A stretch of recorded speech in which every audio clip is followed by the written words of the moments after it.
സങ്കീർത്തനം 145 10 മുതൽ 19 വരെയുള്ള വാക്യങ്ങൾ. യഹോവേ, നിന്റെ സകല പ്രവൃത്തികളും നിനക്ക് സ്തോത്രം ചെയ്യും. നിന്റെ ഭക്തന്മാർ നിന്നെ വാഴ്ത്തും. മനുഷ്യപുത്രന്മാരോട് അവൻ്റെ വീര്യപ്രവൃത്തികളും അവൻ്റെ രാജ്യത്വത്തിൻ്റെ തേജസ്സുള്ള മഹത്വം പ്രസ്താവിക്കേണ്ടതിന് അവർ നിന്റെ രാജ്യത്വത്തിൻ്റെ മഹത്വം പ്രസിദ്ധമാക്കി നിന്റെ ശക്തിയെക്കുറിച്ച് സംസാരിക്കും. നിന്റെ രാജ്യത്വം നിത്യരാജ്യത്വം ആകുന്നു. നിന്റെ ആധിപത്യം തലമുറയിൽ ഇരിക്കുന്നു. വീഴുന്നവരെ ഒക്കെയും യഹോവ താങ്ങുന്നു. കുനിഞ്ഞിരിക്കുന്നവരെ ഒക്കെയും അവൻ നിവർത്തുന്നു.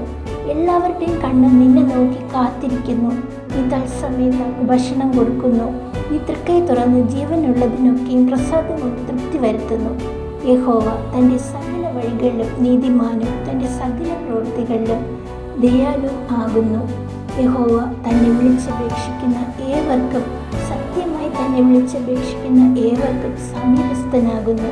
തൻ്റെ ഭക്തന്മാരുടെ ആഗ്രഹം അവൻ സാധിപ്പിക്കും. അവരുടെ നിലവിളി കേട്ട് അവരെ രക്ഷിക്കും. ദൈവത്തിന് നന്ദി. ആമേൻ.